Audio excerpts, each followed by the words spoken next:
Welcome to another episode of That Time I Got Reincarnated in the same world as an anime podcaster. He did it for season 2! I'm so excited! We are officially in year 2. If you listen to this, if you haven't listened to the other episodes, that won't be special, but to me, Kermit the Grog, aka Andrew, that was very special.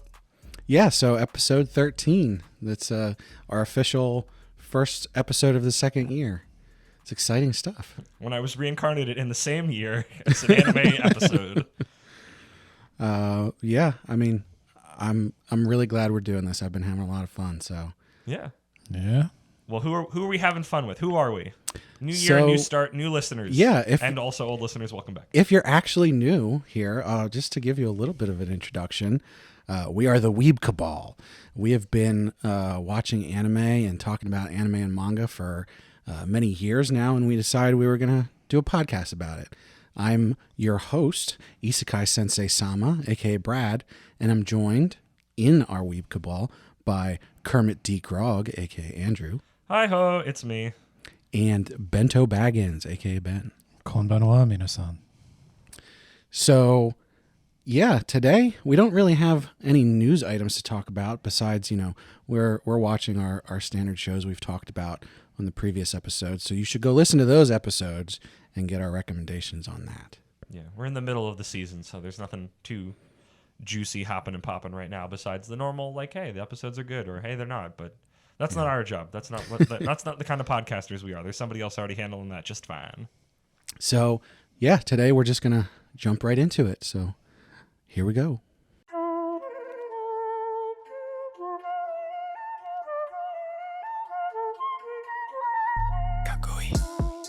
Have you guys noticed this really weird thing where in certain manga or anime, they'll have the monster, it'll be they'll say, this is a kobold, right? And it's a wolf.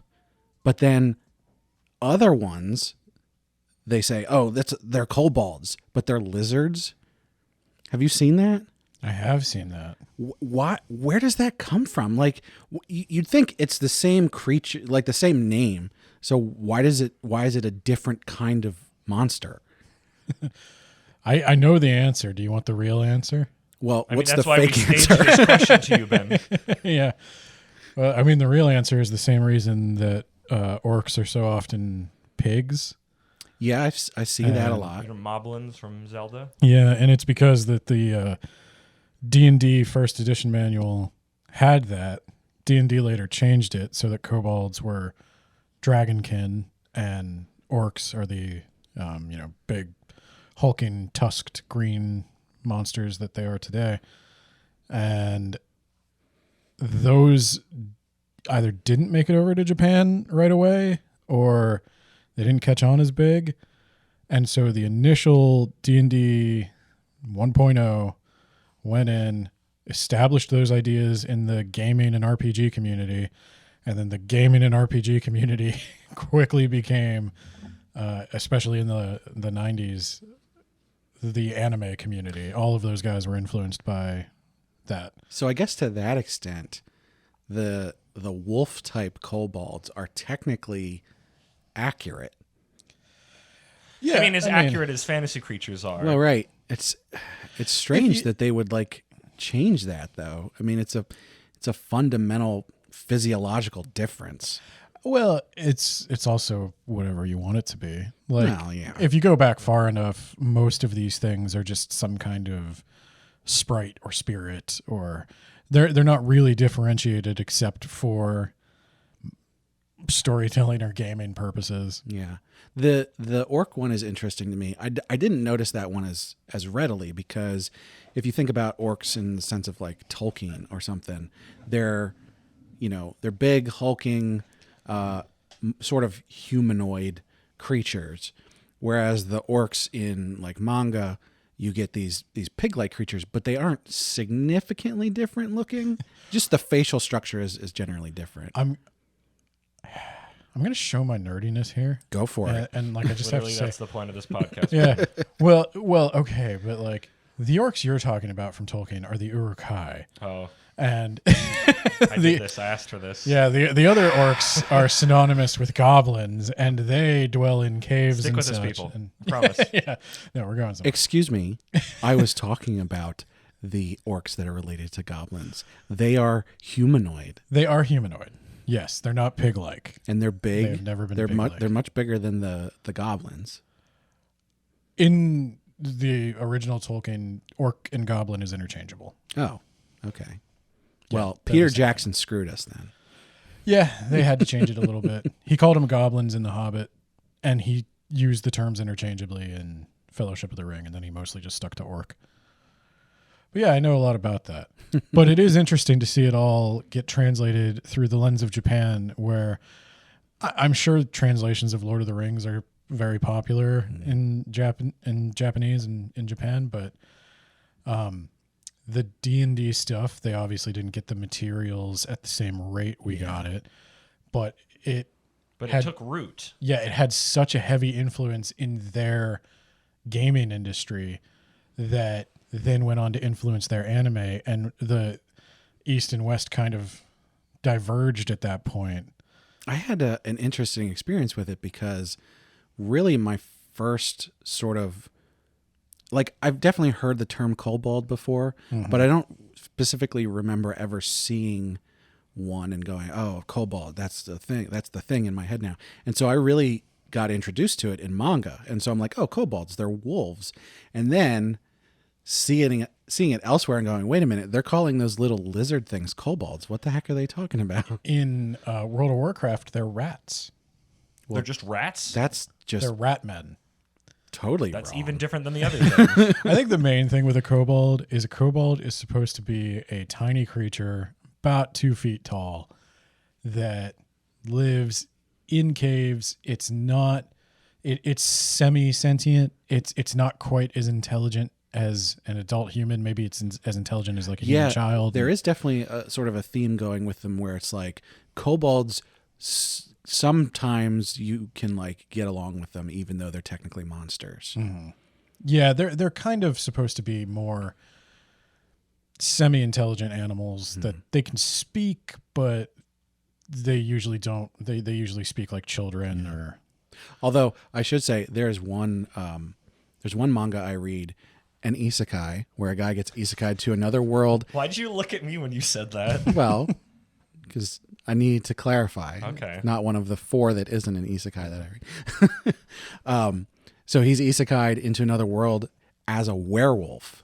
Okay. And so he becomes like the werewolf general, and he's like part of the demon lord's army and all that stuff. But there's these other dog creatures that come along, and they do like menial labor and stuff like that. And they call them kobolds, and they're like dog species, like dachshunds and German shepherds and stuff. Interesting. Yeah, they're really just like kobold. It's a shape of It's a like thing. a furry, I guess, like dog thing. But Yeah. the reason I wanted to talk about this was the bigger theme of today's episode is ways in which Japan kind of took things from the West and then how that mutated over time. And just the weirdness of, I like Ben's wording earlier of like looking at this thing through this really particular cultural lens and what weird little things they gravitate towards. Really big weird things. Well, And also really big weird things. And there's I really also- like kobolds. Yeah, I mean, not to bury the lead. Like, there's also the kind of unwritten rules that somebody who didn't grow up in a European-based culture wouldn't understand. Of like, there's Europe as it was pre-Christian. There's Europe as it was under the Roman Empire. There's Europe as it was post-Christianity, and we don't usually tend to mix those things. Like in all of our fantasy stuff, we usually pick. Yeah, there's a very clear delineation between like ancient versus medieval. Yeah, we Yeah. don't tend to mix our druids and our crosses. Yeah.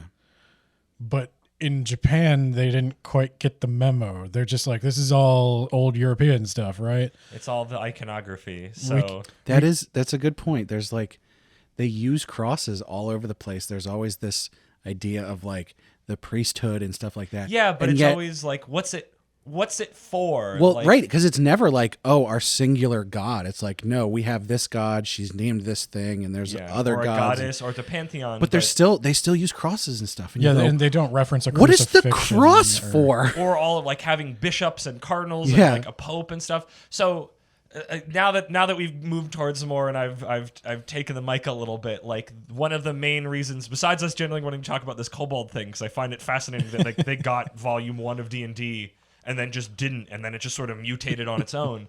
Was I was reading, talked about earlier in an earlier episode, Faraway Paladin, and just got to a point where it's just like, oh, we're dealing with the church, and it's got all the trappings of the church. Here's like the corrupt bishop, and here's the cardinal, and everybody's wearing the big hats and the frocks. Mm-hmm. But they have like a pantheon of gods, and they're named like really like a grade schooler named all of the like Greek gods something.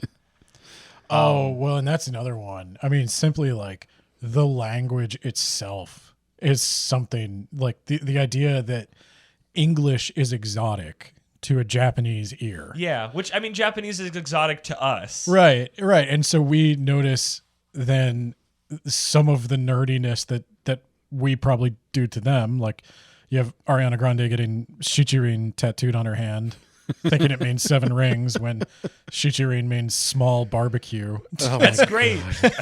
That's my favorite. I always remember iShield 21 that some foreigners come over to Japan and they get tattoos of Japanese language they think they means really strong, and it just meant like big shit and his little brother little shit. And just that has always just been like, never get a tattoo of another language that you don't know or speak, because that just will automatically happen. You'll become Tiny Barbecue. Yeah. And so you wind up with things like in Faraway Paladin, Grace Feel, which I think is not at all what they meant to say. It's better. It's better than, because I was gonna say like, well, the god Whirl and the god Bolt, and it's like, okay, are we naming freaking American gladiators? Like, what's going on? That makes me wonder. Laser. I obviously don't read any of these in the original Japanese. Do you think the kanji for like the name of the position that they use actually says like bishop? Like Bishipu or whatever. I would have to look. In my experience, when it is borrowing an English word, they do it in katakana. So Gracefield is like Gure Sufiru. But it's not just that they're using the words. It's like the visual like and storytelling trappings, but having none of the understanding. Like reading Faraway Paladin, it's like every isekai thing that I've seen either directly or like through the little looking glass into Brad's brain, like you see it everywhere. And I don't know why with I think it was just because it was so Christian Catholic trappings, and it's like, here's your Greek pantheon. Like, I was raised Catholic. I'm not really religious anymore. And I just started getting like pissed off. I was just like, you guys are using this like this kind of important cultural thing to a lot of people, and like that is in my background, as just like set dressing that you don't understand. Well, and as much as then Ben, I think it was Ben, but it might have been you, Brad, coined the old meme of like, my culture is not your costume. And I like felt that, and I'm like, I get it now. Well, not that I didn't get it before, but like I felt it in a way that it's just like you just cut that out. Like, make your own thing. Like, if hey, you're gonna is this what cultural appropriation feels like? Exactly. It's I'm like, not if the you're gonna stray dominant so culture. far from it, like, don't. I don't know. It felt like it felt insulting, even though I am not in the party to be insulted for that anymore. But it was just very like, I don't know why that one put me over the line, where it's just like, if you're just gonna not make it Christianity, just don't make everything literally look exactly like Christianity. Like, they just don't get it. It is literally a costume to them, and I find that so strange. The Faraway Paladin one, I think, is so much more egregious. I love Faraway Paladin, but that whole part of that makes the least amount of sense because of how many different gods there are, and the fact that like a god's power is related to how many worshipers they have. Yeah. So you're saying, but they're here's all this in one house. They're in one big Christian-looking cathedral. Right. You're saying like, here's this monolithic like church, and we have bishops, but you know, this person worships only this person, and this person. It's but like they're all somehow like, but it's not, because it's like you could go, it's like the freaking, it's like the different like saints and whatnot. But it's like they don't understand. That's actually that. probably. But much more adapt. You could do that, but you would have to know, and they clearly don't, because it's just kind of like using it as set dressing, and it's everywhere. It's a weird feeling for an American. Yes. To not be, to have another culture that is dominant, within their own sphere. The people that this was made for are not going to know what these symbols mean to you. Like, you're not going to look at it, like, they don't associate crosses with crucifixions, with crucifixes. And that's the weirdest one. Yeah. Yeah. And they just associate it with holy. Right. And Where it's This like, is the there's a man symbol. that's dead on that thing, and like again, Yeah. whether you believe it or not, like it's just that complete disconnect of like this is kind of a really important symbol, and y'all are just like tossing it around like spice on something with your shitty little fantasy stories. I think more so just the fact that like the cross means something specific. I mean, I think it's weird that Christianity uses the cross, but whatever. But like, there's a very specific reason that symbol exists, and they just like gloss over that completely, and they're just like, well, priests wear crosses. That's the thing. That's what I find so fascinating about it. It's as if they saw it. It's like, oh, I saw this movie, but I only saw some of it, and I didn't get to hear it, so I only got the visuals, and this was the understanding I took away from it. And then that germinated for decades and decades and decades in its weird little pressure cooker, and out pops our current situation. Although, you know what? This is an interesting point, though, because I am aware that Japanese people are aware of Christianity. yes, There but it's is- different. it's a small minority, but they have Christians in Japan. There are Yes. Japanese Christians. But they don't typically, unless it's in a place that used to be a foreign settlement, they don't have big churches. Right. Most Japanese Christians meet in like what we would call like a Knights of Columbus Hall or something like that. Yeah. Just some rental space. But still, they should be somewhat aware of what the cross is and what it means. I don't know that Japanese Christians go out of their way to tell everybody that they're Japanese Christians. True. I do think you get looked at pretty Which is weird. weird because Jesus and his brother lived in Japan for a time. I have heard that. Is it his brother in that one? I don't think they say at the same. It's Buddha, right? We're talking about an anime where isn't it? No. Like No, there's a literally, they shrine. believe Yeah. there are I thought you sects were of talking Christianity. about that anime that I think it's No. Jesus and the Buddha, But like that one is futzing around and having hilarious. good times. I can recommend. I thought that's that. what you were. I thought that's what you were referring to. No, there's sects of Christianity in Japan. One of them believes that Jesus, after he was resurrected, came and visited Japan. And then there's another sect that believes that their sect of Christianity started when Jesus's brother came and lived in Japan. Well, and Craig, his brother Craig. I think James. No, But- I mean, if you're like, Craig Christ. Craig But- Christ. It's a song. But yeah, I think some of the stigma around Christianity in Japan is like the Shoko Asahara cult. I think they all use Christianity as sort of like a baseline. Yeah. And so it attracts this kind of weird mysticism grifter type. That is, as cult-like as Christianity can be in America, it's very much more cult-like in Japan. Yeah. Which is strange. But I do understand how they get to this point of not really getting the boundaries, because there's no written rule that tells us, okay, in D&D it's a fantasy world and you're going to have clerics and you're going to have priests, but you're not going to have like priests of the one true God, because this is a fantasy game and that would offend people. I mean, unless that's what your character is. I do remember long ago listening to people playing D&D 4th edition, and that there was the Jewish dwarf Banana Ramowitz who attempted to convert people. Jewish? He was Jewish. There's Jewish people in D&D. I mean, in this campaign there was. There was Yeah, a you can dwarf do named whatever Banana Ramowitz that was. But I get, Good name. if you're That's why I wanted to say it, because it's great. if you're Japanese and you played D&D and you played a cleric, and then you want to write something that's somewhat inspired by that, and you start Googling cleric. What is a cleric? Well, also, you don't have Google because it's the 80s. Well, yeah.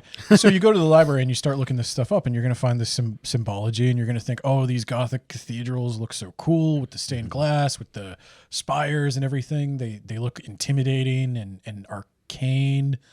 And you're just going to read into that, the combination of stuff you've been told about it, not understanding, because we don't usually write that. You don't have to write that in the D&D rule book, that like, this is a priest, but not like a Christian priest. But he looks like one, and he's got a lot of the trappings of them. We know where to stop, though. And Because like, we know, like, we even if you were not religious or were not raised religious, you have come against, living in America, you have come against a cross of Christianity at some point in some form. yes, In a meaningful way. You have been to a church. You've known somebody who was religious. You've seen the iconography. You know the Pope exists. And I can't fathom not having that. And I think that's why this both frustrates me and fascinates me. Where it's like, this thing that is just instant knowledge to my brain is like the weird mysticism that I get with learning about like Japanese Shinto religion and samurai and like yokai and all this stuff, because it's the whole like foreign is this like cool, exciting thing. And yeah. Mm-hmm. well, I think we've done that to a huge extent with the East. I mean, Orientalism is a big problem. Literally the fact that I'm describing East and West on a pretty consistent basis. So we're talking about D&D in the 80s kicking off a lot of this stuff. But we know for a fact that like at the end of World War II, a lot of American culture started flowing into Oh yeah, Japan. that's why Japan likes baseball. There's literally like I read a book about it. I think it was actually about Japanese crime. But it was just like all the American GIs being there. It's like one of the first Japanese pizza places was a crime hangout. Yeah. Because it was like it could make money and it made you super popular because I'm Japanese. What's a pizza? And it's like, let me tell you, it's one of the best foods literally ever invented. It's the perfect food. I'm thinking, do you know of like an earlier example, like pre-World War II, Disney. where that might have happened? Yeah, Disney. It's Disney. Disney was getting big in Japan. Disney begats anime, begats current Disney animation. There was in a some ways. story, I forget which animator it was. It was one of the guys who went on to be big in the Japanese animation scene. It's the Astro Boy guy, isn't it? No, I don't think it was Tezuka. I swear it's Tezuka. Well, Okay. Tezuka was big influenced by Disney, but Okay. for the specific story I'm saying, there was somebody who captured his unit in World War II, captured an American sub. Oh, I don't know this one. I'm excited for And the story. in the American sub was a copy of Fantasia. And this guy apparently like burned out the tape watching it so many times and like Wait. cried at. Yeah. No, this doesn't make sense. These I don't doesn't know. line When up. did Fantasia come out? You just said the tape. Or not, maybe not the tape. I don't know what they had a copy of it on. Why But- would no, I'm American GIs have a film reel of Fantasia in the 40s? Hey Siri, when did Fantasia come out? Fantasia is out at this point. They finish it before the war kicks off. Here's what I found. No, that's not right. But just I don't know. I'm Oh no, sorry. 1940, 1936.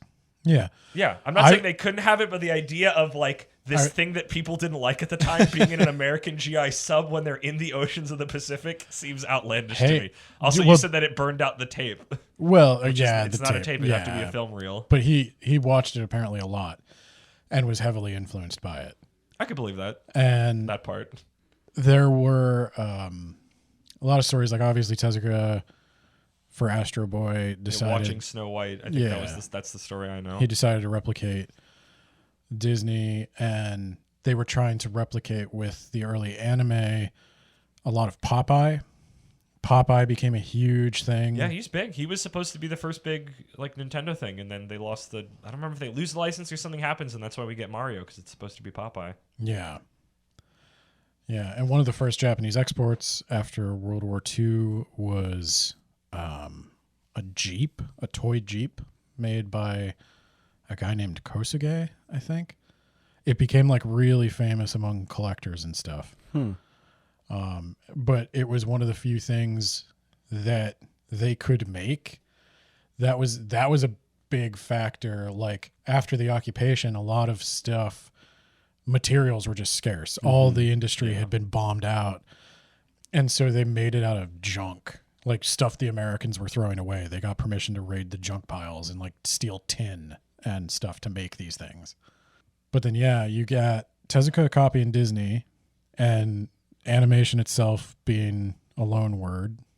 Anime is short for animation. It's called Japanimation.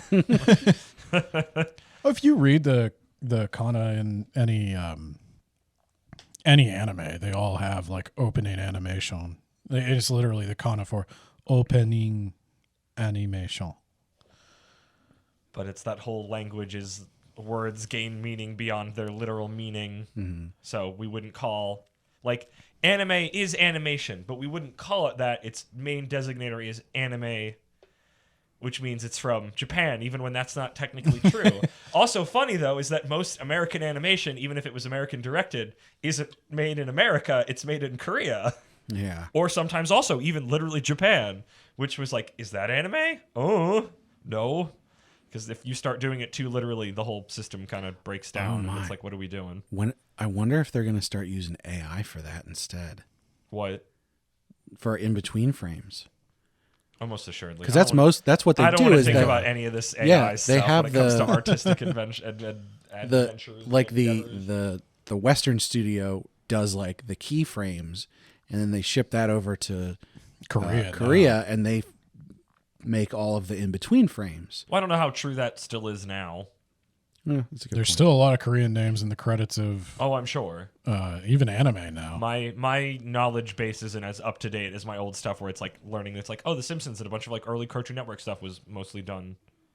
Yeah. All the in-betweens are done, or main animation was done overseas. But that AI image generation stuff is getting crazy. Yeah. The way you can like take a photo and say replace something right here and it'll fill it in, or you can take a picture of somebody and say I want this picture to be in Pixar style or whatever, and it'll just make that. It's scary. Let's not talk about that. I thought of another Western influence on anime. Big muscle dudes.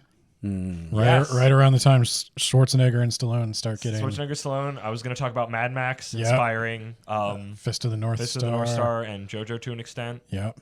Well, why am I blanking on the name of the person who writes JoJo? Shoot. Now I am too. Araki? Araki. Thank you. Jeez. Yeah. I know. What am I doing? I was going to make a joke earlier that we moved on too quickly, but now that we're talking about JoJo, I want to do when we were talking about Jesus traveling and his brother traveling to Japan. Oh, yeah. It's like, well, if you listen to JoJo in part 7, Jesus' body is around America.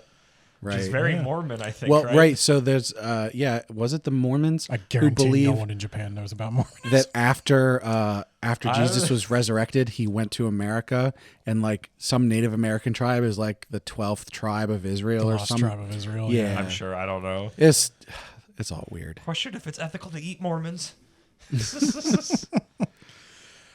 Yeah, but obviously American film influenced a lot of the action manga that was coming out and early like video game stuff. Like I think and maybe it was just I didn't get it as a kid because I didn't necessarily know the American stuff, but like over time learning how much is inspired by Western stuff that you wouldn't notice. Like there are giant sheets of images of characters from One Piece that are specifically Oda has talked about. The author of One Piece has said, they were based on this actor or this person. And then you like compare them.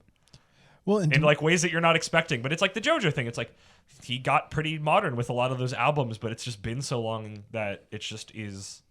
Yeah, and I think they feel old, but they're not. They weren't at the time. As opposed to like the Kobold stuff and the Christianity stuff, which sort of like evolved over time and just sort of became like really prevalent without the initial anchor point. Those examples are more like this is a direct reference. The author is going, I like this Western media thing, and I'm gonna take that specifically and use it. Yeah, but it's like it's somehow you're not expecting to see it, and it's I don't want to just say transmuted, I guess, enough through that lens that you because it's like you're like, well, I'm reading Dragon Ball. What's the Dragon Ball's artist name? I've lost it for a second. Toriyama. Man, I can't remember anything right now. Yeah, I know. It's like I don't think about this man in this culture that I don't know because I'm freaking a teenager knows about like Arnold Schwarzenegger and has seen the Terminator, but it's like of course he has. Well, but he's either watching it subtitled or dubbed. Yeah, but he's still like taking it in. But like when you see certain characters in Dragon Ball, you put the lines together and you're just like, oh, freaking facepalm. Of course they were cribbing notes from things in the same way that we were cribbing notes from their stuff. How do you do an Austrian accent in Japanese? I doubt they would even attempt. They would probably just make him sound like he was from some version of Japan. Some version Speaking area of Japanese. Japan. But I think the Western inspired like fantasy adventure is the interesting one because that has developed into its own set of tropes. Like Yes. you and now, because this whole thing is like a conversation between East and West that was playing out like over decades by the time things got translated back and forth. Now with Isekai, I see in books like all these independent novels that are coming out. I see a bunch of kids trying to write web novels in America, light novels in America. Isekai and all that Western fantasy from Japan has influenced people writing in the West now. They have started taking things that they like from it.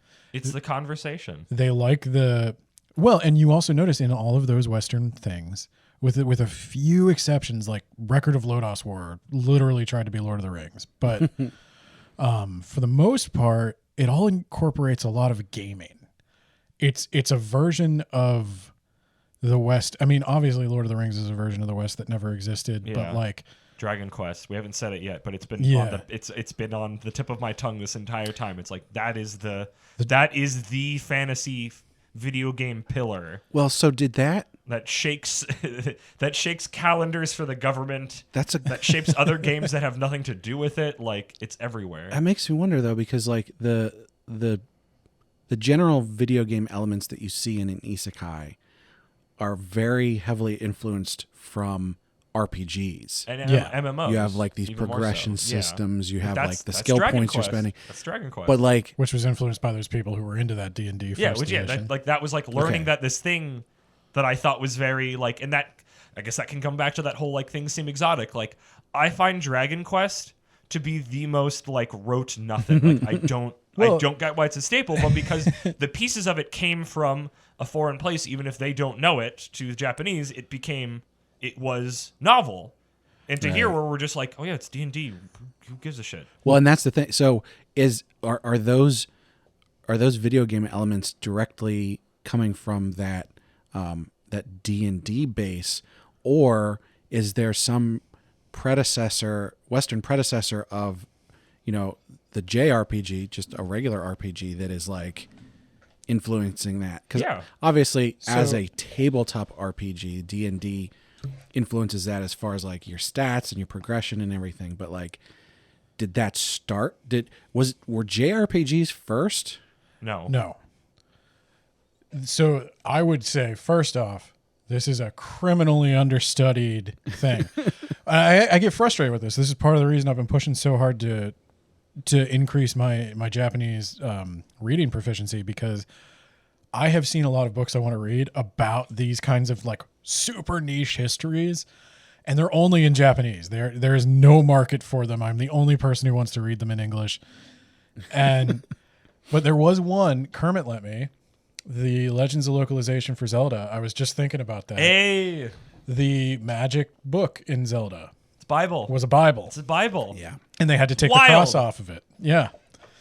And there was a lot of stuff like that they had to get rid of because it was too occult, too weird for kids. And we were in the midst of a satanic panic when all that was happening. The whole big rebound against Dungeons and Dragons, which they never had. So they could just keep going. And so I do think RPGs started off way bigger in America, but you see this with manga too. There was a rebound, a moralist rebound that didn't happen in Japan. Mm-hmm. So Osamu Tezuka rips off Disney. I shouldn't say rips off. He's inspired by Disney. Heavily inspired. And then he makes what he calls manga. Whimsical pictures. Whimsical pictures. And then there's another movement that spawns from that. Manga becomes huge. They can't fill the magazines fast enough. Everybody's drawing manga. Also because it's like one of the only entertainments people can afford in post-war Japan. Yeah. Mm-hmm. But then all these people who are getting into like student protests and like maybe it's time for America to get the fuck out of our country. How did that go? They were quashed by the military. Yeah. But, Hey, buds, we still got Korea and Vietnam to go through, and you guys are right nearby, and we're going to stay here. yeah. But they start drawing gekiga, which are dramatic pictures, which is kind of like the manga that I love, the big, violent, hyper dramatic. You're berserk. Yeah, all that stuff. But like that same thing wanted to happen in America. We had the same student movements. We had the same rebel artists. But we had the Comics Code Authority that just shut that down. Our publishing houses were going out of business right and left while Japan was booming. And then I think the same thing started happening around gaming, where we kick it off. We've got D&D. We're starting to build all these complicated RPGs. And then we get a satanic panic backlash against it. And it kind of keeps it from being mainstream, keeps it underground. But Japan's allowed to thrive. They're allowed to make Zelda inspired by all of that. They're allowed to make Final Fantasy and Dragon Quest. And they can just keep going. And a lot of that stuff doesn't get brought over right away because of that satanic panic backlash. Like, that's why they had to change Zelda from having a Bible. And yeah, I think that's part of where the divides get worse. Like it's like two groups of the same species being separated by a river. And then one of them just evolves to have a different color or something. Yeah. An ocean. Yeah, or an ocean. Or an ocean. And so, yeah, A lack of internet and or phone conversation. but now that it's coming back, I think I have started to see a lot of people like let's take a look at World of Warcraft or something like that. World of Warcraft has paladins, priests, and the Holy Light. But they are terrified to say that the Holy Light is anything resembling any kind of like Christian Holy Spirit. There's no capital G's around here. Yeah. And so they're like kind of stuck though, because obviously they were picturing these big Crusader Knight Templar dudes, and they can't say where the Holy Light. They cribbed like, the notes, but they know well enough what they can and can't do with said notes and iconography. right. Whereas Japan Japan just has free no to- qualms about that because they don't either know or give a shit. Yeah. The number of people in their population who are going to be offended by it is functionally zero. Also, Yeah. just the whole, I didn't even think about that. That obviously makes a ton of sense. You have this population that looks at a cross and goes, "Oh, there's a lowercase t. I know that English letter." As opposed to a population who looks at that and goes, "Why is this thing wearing a cross?" But they're talking about some like weird. Here's a weird one. Ignore. The kanji for dirt is a cross on top of a line. Ooh. And I'm always able to remember it because to me it looks like a grave. Yeah. But they would just see dirt. That's... Wow. I'm 14 and this is deep. Yeah, I know. I mean, but it is like, it is one of those things where it's like, if you see a cross, like that's just not a sacred symbol to you. I can't help but see I can't it. not. Yeah. It is physically impossible And for me I have to the same thing with the Star of David Yep. and the moon and the star for Islam. Yep. Like if I saw those symbols anywhere, if I saw them like printed on a T-shirt next to some guy shooting a magic beam, I'd be like, "Whoa!" I would that's gonna instantly, piss some people if I off. saw us freaking Star David on that, my hands would instantly go up and go, whoa, Japan, what are you doing? Yeah. I know how you guys feel about the Nazis. It really makes me uncomfortable. I don't trust you. I will say though, the Star of David and the moon and stuff, that actually makes more sense as a religious symbol to me, as opposed to the thing our Messiah was killed on. Again, they don't know. They have no frame of reference. Like, why is No, the I'm Bible saying- in the Legend of Zelda? I'm saying 'cause as it's a from the magical West. book. I'm putting in air quotes. You're saying Like, it doesn't make sense for Christians to Yeah. use it. I get why they use it. It's the most important Yeah. part of the story that ties them all together. Yeah. But I it's just this is not the interesting. podcast to talk about the nitty gritty of that. But yeah, it's just interesting. Like your knee jerk reaction, what you were raised like in Japan. You're not going to hear about Christianity probably until you're like maybe 10 at the earliest. Like that's an obscure world cultures thing. Like I hear they heard about that the same time I realized India had a caste system, and it's just not baked into my internal Yeah. prejudices at all. I don't. Like Japan does Japan really have like a modern religion? Like, do they go to something that is describable as a church? They have Like, traditions. They don't have any religion the way we do. okay, that was what I wanted to confirm. Yeah, because there's like everybody. I say everybody, but like it's definitely not everybody. Like you go and visit the shrine at the New Year because Yeah, or that's something. the thing that you do. You go to a Shinto shrine at the New Year. It's like, do you believe in Shintoism? You have a Buddhist funeral. You might get married in a Christian church. I was thinking of like Persona 5 because it was something I played where they do have that you go to the Shinto shrine, but also like there's a whole little subplot that has you going to a church. Mm-hmm.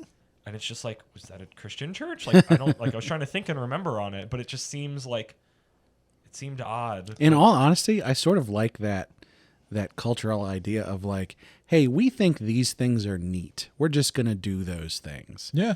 I think it's just. I don't think there's anything wrong with hey, this looks cool because we do it. And I can't. I'm a big proponent of don't throw stones when you live in glass houses. Oh yeah. I mean, when's the But last? I think it's just the particular things what you decided to borrow in this case is kind of like a little like, pull up my collar. It's like, did you have to pick these? Well, They're I kind of mean, important to people, and it just is like Yule was having a very lack of- important to the Norse when the Roman Catholic Church decided they were going to celebrate Jesus' birthday on it, and Samhain was very important to the Druids. And I know. That was- we're that getting was- into danger territory. That was directly on purpose. They did that for a reason. yeah, I know, but that's what. Like, It's the lack of understanding and purposefulness that it's like a very childlike. You look cool, get in, kind of way that I think is what makes me. I'm like, and I think some of this is also my bias of I don't like those fantasy settings and I'm getting really tired of them. Yeah. And I don't know why it was just that one. When I was reading Faraway Paladin, it finally like actively got to the moment of like needlessly pissing me off where it's like it's not going to change, but it was just like I come back to that phrase, it's like my culture is not your costume. Like at least have just have a little understanding of it, that if you're going to use it, like try freaking tricks dedicated to witches, churches in there makes sense, implemented correctly, everybody's rocking and rolling like there should be. Well, and that was actually they in that series they were very clear, like this is Christianity. This is medieval Christianity. Yeah. And like they got what they needed to right on that one, and I was in for it. Bring back tricks dedicated to witches. Yeah, forgot about that until right now, and I'm sad about it again. I don't know that a Japanese student would have any reason to think that the Greek gods should have any more meaning than Jesus Christ. Or that they should have, not even the meaning, that they should have the same iconography. Yeah. Well, yeah. Which just seems like, guys, come on. Well, and but also, like, I can't expect them to change. They have no reason. I'm going to keep freaking doing dumb stuff with samurai and a bunch of other stuff I've stolen from Japan or borrowed or what verb we want to use. Like, I feel like this is what a lot of these episodes come down to is I'm frustrated about this, but I shouldn't be. Which is why I have a podcast about it. Do you guys know that game Smite? I think it's a MOBA. Yes. And it's all about old gods, like they're the characters. And they put in like Shiva. Yeah. And then realized that, there's about 2 billion people that don't think Shiva's just a video game character. Well, that happens quite a lot. You see the Greek gods, the Roman gods, the Norse gods, the Egyptian gods. What is the religion called? Hindu? Shiva.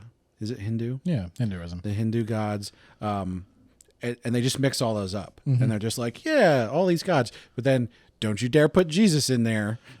Well, don't you dare put another... But I'm going to shut up before I say something that should be cut.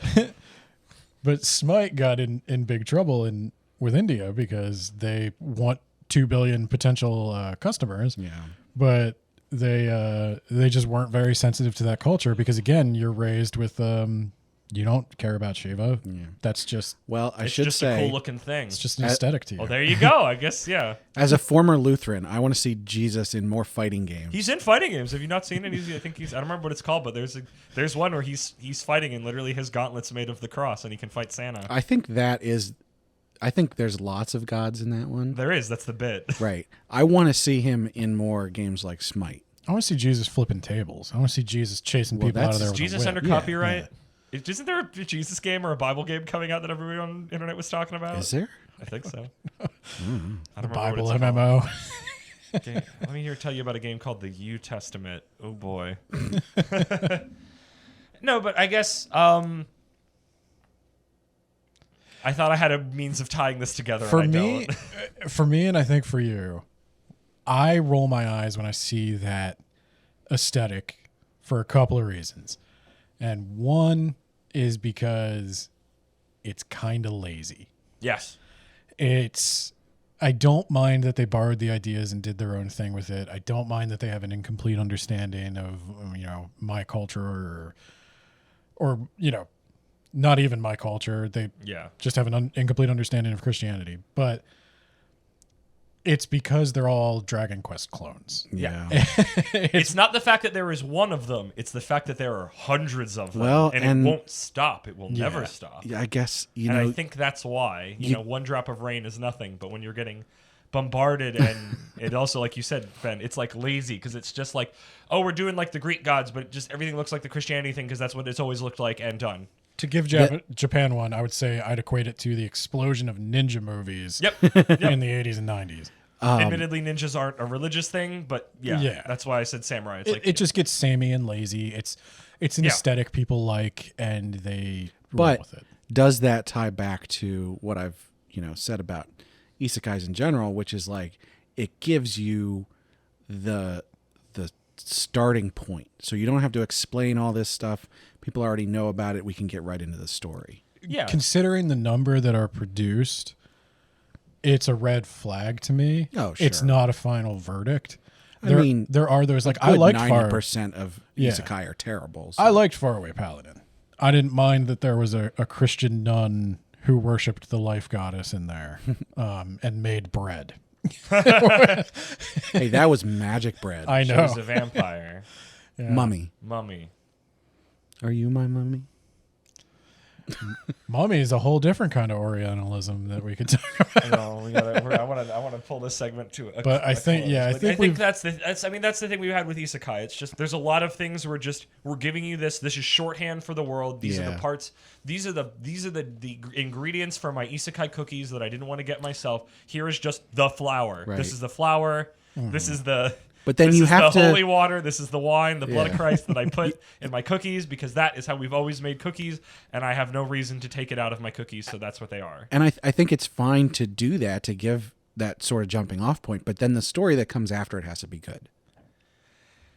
It's the sheer number of them. I think that's. I mean, and I can't stop. I have to.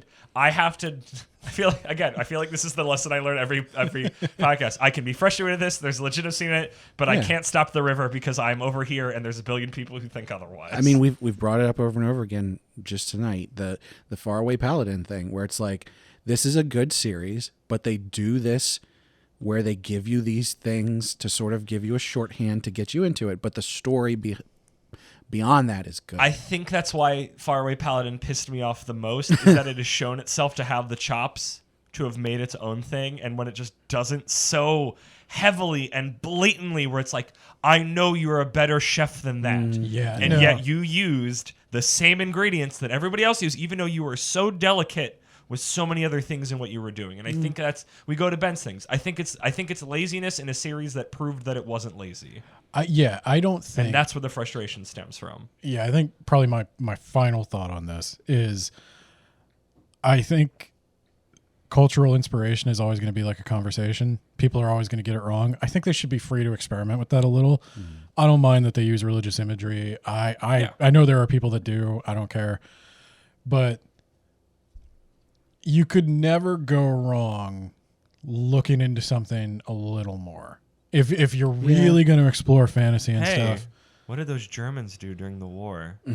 Maybe we should look into that before we start using their iconography and things and thinking they're real cool. Wouldn't that be a thought? Maybe we should look into what everybody was doing in the war. Right? Also right, true. Right before we decide maybe we, speaking as Japan, should look into what we did during the war. Oh no, we can't do that. Let's not think or talk about that. But we probably shouldn't. Why is China getting mad again? We probably shouldn't go too far into that, just to make sure that this podcast isn't illegal in Germany. I think Germans are cool. I don't think Germany has an issue with it. We really need to end this segment, so this could totally get cut. But like my beef is that Japan super doesn't pay attention to what it did in the war, and Nazis show up as like not just the lowest of the lowest dirt and too many anime for me to believe otherwise. Yeah. See JoJo, see Hellsing, see other things that I can't think Hey, of. these Nazis are pretty cool. No. No. Maybe take a moment. Again, also, maybe learn what you guys did during the war. I'm not going to say we were us as Americans were squeaky clean during the war, but also, like, we learn about that. I learned about the Japanese internment camps when I was in school. I learned about that stuff. I learned about Japanese internment camps from George Takei. I was also good. Well, I was going to say, and that's the thing is we do have No, actually, I heard about it before. we have a much more diverse population, and Yes. so we have an understanding of these we have an things. increased sensitivity, or we should. There are people nearby to yell about it when there is Yeah. Muslim chanting in Legend Hey, of Zelda. Yeah. Japan has a diverse population. There's the Japanese people, and then there's the Japanese the people Japanese from people from Honshu the and- north, and then there's There's the Japanese people from the when they're south. translated, they sound like Southerners. Yeah. Yeah.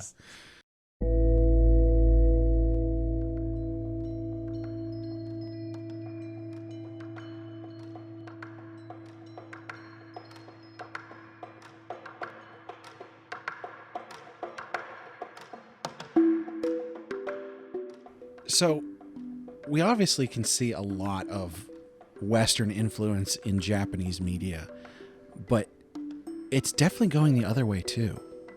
We've got a lot of Japanese influence in Western culture, and much more beyond just like we are reading Japanese manga and watching Japanese anime now. We are listening to your music and wearing your blue jeans. So, Kermit, I think you had some specific examples you wanted to talk about. Yeah, I thought this was really interesting. So I'm a pretty big anime fan, but like Western animation for television is definitely like my area of expertise.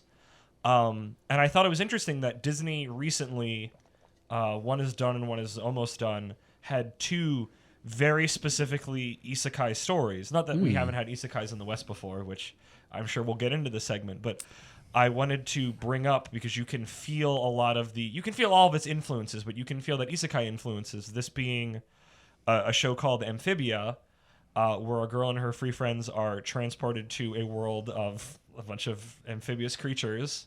And also freaking terrifying Dark Skulls beasts That's that are around. with all those little frogs, right? Correct. Yeah, I for whatever reason, I've seen lots of images and stuff from that, but I did not connect to the name. Yes, that is an isekai. They are transported to another world, and it felt very, for the time it came out, which was, I think it started just a few years ago, 3 maybe 4 tops.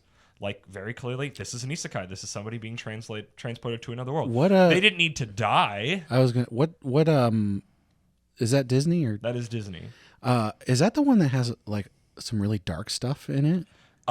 Yes, well, both of them do, because the other one I was going to talk about is Owl House, which is a similar thing, where instead of Amphibia, where it was a girl going to a like more medievally thing where everybody's amphibia, and there's again giant terrifying beasts that are like straight out of Dark Souls. Owl House is a girl going to a spot that's more about like demons and witches and magic and stuff. But also another world. But yeah, very clearly another world. But I thought it was interesting because, I mean, like I said, like another world is not something that Japan invented. Like we've had transported to another world. You've gone down rabbit holes. You've taken red pills. Yeah. Oh, we can go clicked our way magic shoes. farther back than Yeah. that. Yeah. We were a Yankee in King Arthur's court.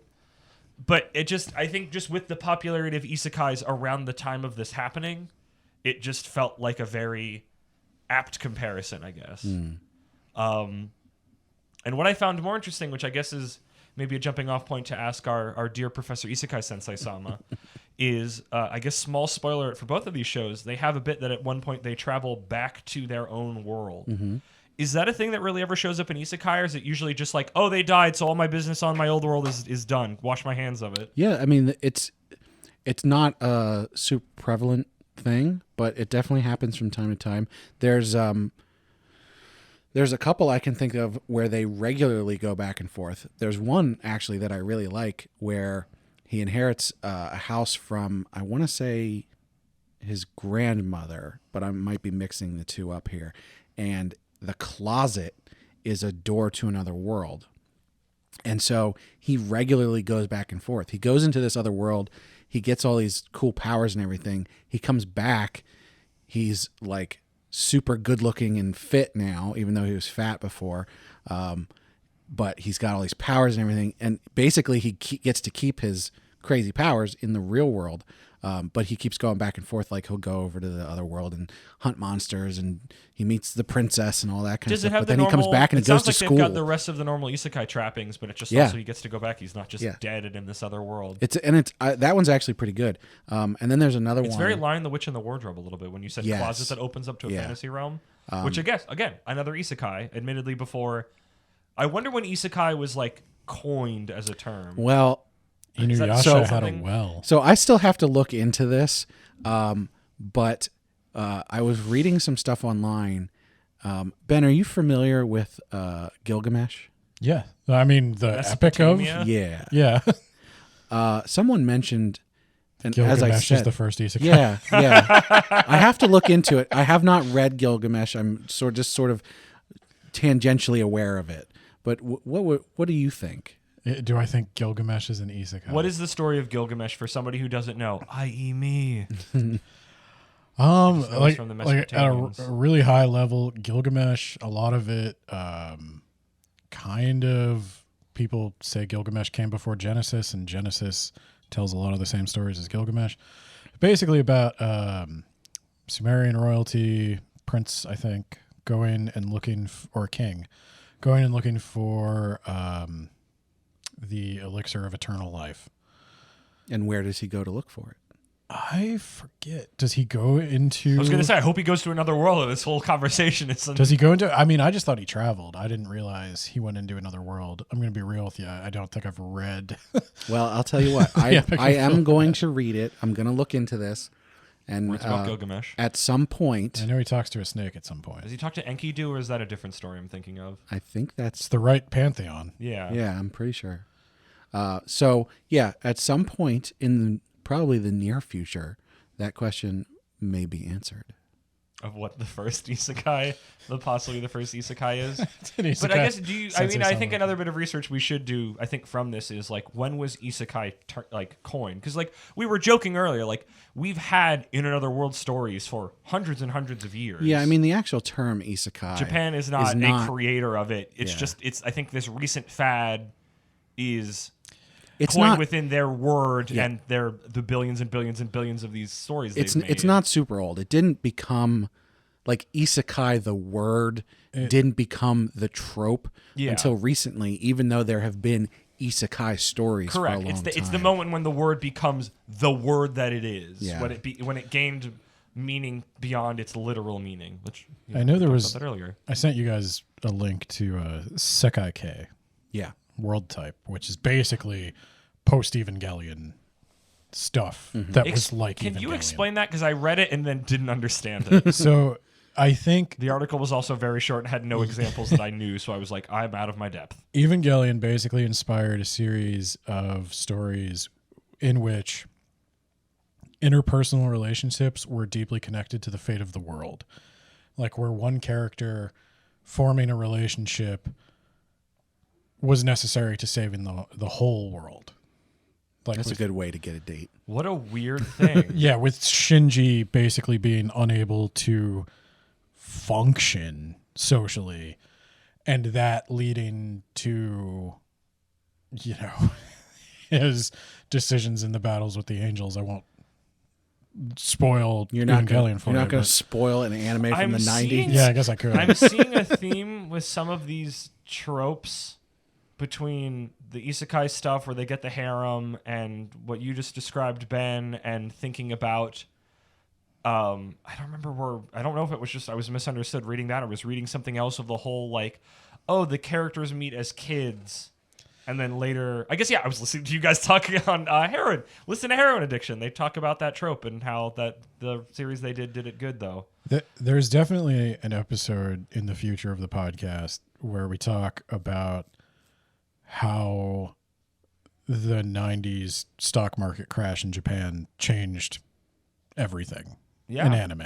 I mean, that was a part of my panel is the boom creates the 80 hero and then the crash creates the 80s and 90s edgelord. The thing is, though, as much as, sort of what is going on in the world and the way that affects individuals and their relationships is obviously a big part of that.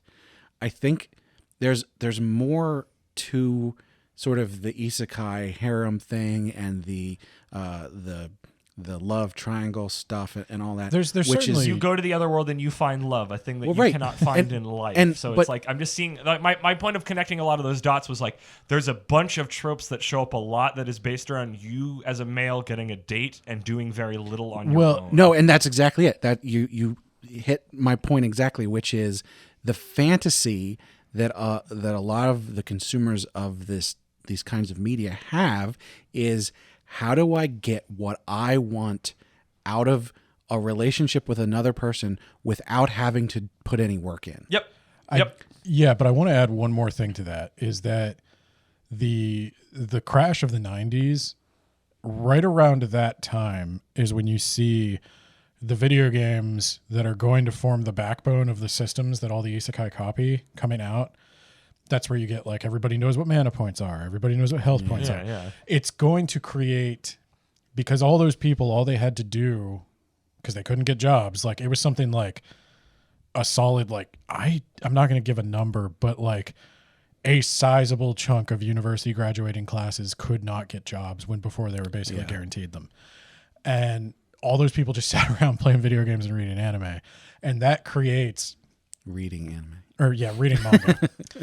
That creates a whole generation of people capable of getting these, what to me seem like highly nerdy references. And I don't think if you didn't have the crash, there wouldn't be such a large group of people that could not just relate to the I can't get a date themes, but like also the whole like systemization and games and nerdiness. I think that stuff all became popular because there was a real need for like cheap entertainment, because I can't go to the bar. Cheap, gratifying entertainment. Right. Yeah. By the way, it's okay to say reading anime because it's subtitled. There's It's okay, Granddad. You were still right. yeah, I think it's interesting because I was just reading something on Reddit the other day about how there's this issue with a lot of men now in like the dating pools and everything, where their ideas of dating and relationships are severely warped. And I was thinking about this, and I think a lot of what it comes down to is the lack of socialization between boys and girls when they're young. Is a this lot of secretly it- becoming a backdoor thing for the episode we wanted to do about like dating and women in anime? It ties together a lot of topics we I'm were not talking saying it about. can't be. We'll definitely get farther into it. There's Yeah. a changing role of men in society and a changing role of women in society. Well, right, and I think sort of this idea that I'm sort of rolling around in my head, it stems from this thing where for a long time, starting in like the early 1900s, sort of up into the 90s, mid 2000s, there's this idea of like boys like trucks and policemen and cowboys, and girls like dolls and playhouses, and sort of like segregating boys and girls into these different The categories. blue eye on the pink aisle. And when you do that, Ethos you concepts. separate the socialization of boys and girls at a young age into teenage years. And for girls and women, this isn't so much of a problem because they tend to be raised to have like empathy as a basic. It's not as big a deal for a girl to go against gender norms. Like, girl can wear pants, Well, but a there's guy that, can't wear a skirt. but also to sort of like understand men, generally speaking, and like not expect unreasonable things most of the time. There's definitely women who are like that, but for the most part, they're more raised in a motherly way to say like, oh, empathy is a good thing. You need to be empathetic. Yeah. Whereas boys and men tend to be raised with that, like, oh, you got to be stoic and not show your feelings and not playing with girls, not you gotta getting work, work, work. socialization. Yeah. Yeah, and so I think tying this back into isekai and Thank you. anime and everything, what happens is you get these boys and men start to have these fantasies of relationships and adventures and everything, where it's like things just come to them because of who they are, not necessarily because of what they are doing for others. It's the male power fantasy that I get all this. It's why I don't like isekai. It's the male power fantasy of I get all this stuff and I put in the minimum effort. I would add something to that though. I think Japan hit this before we did, but we are hitting it now. Mm-hmm. Where for a long time, if you were a guy and you were fairly successful economically, which was easier to do. There were factories that you could go get a job at. Every town was kind of doing better. You would get married because women had limited economic opportunities. They were expected to get married, raise a family. And even if they worked, you're only going to go so high. There's that glass ceiling. Now that's shifting, and there's a lot of people who are like, I'm a high value male. I did the time. I put in the work. I deserve these girls. And I think that Japan hit that first, where it's like, I was just planning to do what the system told me to do. I was going to go be a salaryman. I was going to work 90 hours a week, and somebody was going to marry me because they had to marry me. And now that doesn't happen. And that's, what do I do? But there's also that, and this is sort of what I was getting at, which is like, men, instead of going, here is a human being who I want to interact with and have a life with, see women more as like a commodity. Here is a body I can ogle, not a human being I can connect right, with. And someone to take care of me. And and when I say someone, I don't mean someone. I mean like a thing that will make me dinner and tell me I'm great and like, yeah. Well, and one of the reasons I think we've both, me and Kermit, have been critical of isekai is because a lot of isekai doesn't push back on that very much. No, certainly. No. It just indulges it. Yeah.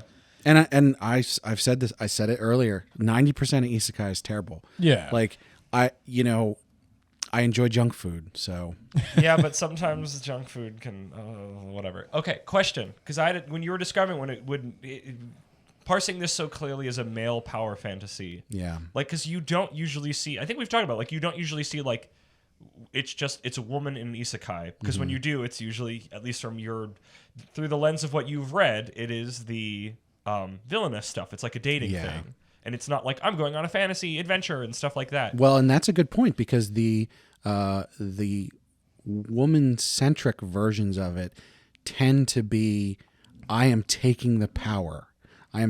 I am in a bad situation, and I'm going to make it my own, and I am going to be the one in charge and do the things I want. Working for it. I mean, I want to go back for a second and then bridge forward, is like the ones I was talking about on Disney. It's like they go there, and the humans have a leg up by being humans in this world and having their whatever they're doing, and sometimes there's a little, chosen one thrown in there or not. But like, just because they're a different element in this place gives them a bonus, but they're not just like, I'm an unkillable god. Like, it's like they still have to work. They get little special boons by having a different point of view, but they don't just instantly become like super OP. They still need to, they get a benefit, but they still need to work for it. But you saying earlier that whole like the male power fantasy, and like Japan's not going to do this, or not going to do it well, but just my freaking queer brain goes, it's like, imagine you want to transition, or you're transitioning, or you have, and that your isekai story is, why look like what I think I should be looking like in the other world, and exploring something like that. As like, because I think the concept of an isekai has a lot of very easy space to satisfy literally any fantasy of anybody. That was supposed to be. And it just happens to be dominated by the male power fantasy, because that's the code. That's the vanilla. I don't know how problematic this is, and it may be. Lay it on me. I love cringing at Japanese things that get these things wrong. There's two separate series that pop into my head where two guys get isekai together. Oh, you've told me about this one, and one of them becomes a girl. One of them becomes a girl. And in both cases, they start off like, oh my God, this is the worst, and blah. And then they slowly start to go like, maybe this isn't so bad, and maybe I'm actually in love with my friend and all that. So I'm not saying that's bad. I think I'm asking for like actual like Yeah. So have you guys heard and I'll relate this because this is a property that's heavily influenced by both East and West. The Matrix is it was supposed to contain a trans character in the original script, but they made them cut it. Switch was supposed to be AFAB in the real world and male in the self-image of the Matrix. Right. yeah. But Neo was kind of, and the Wachowskis are trans. And and so publicly. Neo was kind of like an allegory for transitioning. In a lot, like that's a theory I've heard a lot of people. I've heard it a lot, but nobody's ever sat me down and talked me through it because it's just on the surface. I'm just like programming, and I haven't pieced it together. But I'm sure there's too many other little bits and bobs for it to not fit. But I definitely think something like the Matrix takes so many influences from anime. Yeah. It also has like incredibly overt references to Western philosophy, like simulation and simulacra. Right. Yeah. I would like to see things go that direction with isekai. I want a challenging isekai. Yeah. They're Not made to be challenging. They're usually. definitely out there, but the problem that you're going to have with something that is so prevalent like that is it's so difficult to just sort of pour over everything and go like, where's the good stuff? Because there's just so much of it. But and I would address the isekai fandom. Is that what they want? No. They do not want to be challenged. Here's the junk problem. food. Yeah. I guess but also it's like I want to eat. Brian, you say your point, and then I'll say my point. The thing that you have to remember is that people who are fans of isekai are not the kind of people who are looking for those out of the box, maybe difficult, challenge your idea kind of stories. They're looking for something that is quick and easy and feel good and power fantasy. But you could I think that's where my point was going to be. It's like I've got my own power fantasies that are junk food. They just don't happen to match these, but that doesn't mean they couldn't exist. Whereas if somebody comes, I think it was before we were recording that I was joking about there was like a meme that was like I'm in an isekai world. Oh, there's somebody selling female slaves. Oh, I guess when in Rome I'll do it. And then like an actual like historical figure. What was the name again? John Brown coming in and like murdering this man to free the slaves. Yeah. And I was like, why can't I get a power fantasy of somebody going in and just going, hey, this system's fucked up. What if I use my super god powers to fuck them up? I think and that would be very satisfying to me. That would be a power fantasy where a character could come upon a corrupt society, not because of some demon king, and they could use their god powers to like mess it up in a way that's really messy and a way that I don't have to think too hard. It's one of the reasons I come back to it that I love The Punisher.